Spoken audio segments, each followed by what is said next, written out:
Caroline, we've spoken about how an understanding of partnership and of mutuality can be really, really important and how that work needs to happen before the trip. How can that model also be fostered during the trip itself? What are measures that leaders can take so that their youth have an experience that is mutual and not just kind of we're coming in with this idea of how we can help? Sure. I think working with your partner organization, your host community or church, in the planning process is to think about what are those relational points that your teens and either their teens or their adults that people can have to see each other as people. Oftentimes that's in worship. And so if you are invited into a worship experience, prepare your kids. What might be different? What might be new?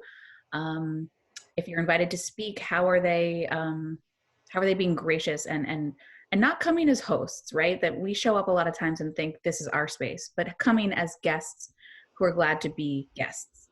Maybe that means learning a worship song that community does ahead of time, or learning it in a language that community speaks.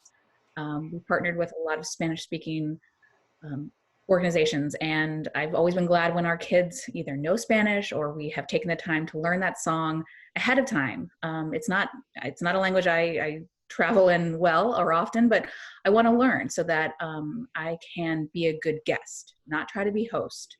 I also think that there are relational opportunities on work sites. How can you take a break and visit with a homeowner or visit with the local, the team that might be partnering with you on the construction? Just letting people be people together, sharing in prayer, inviting your partner into your morning devotion or your morning prayer in the morning, or if you bless the site at the end of the day, those kind of opportunities where they are not othered and outside of your team, but they are part of it because you've come to them to be changed in the experience of sharing that time and that trip and that work together. Thanks.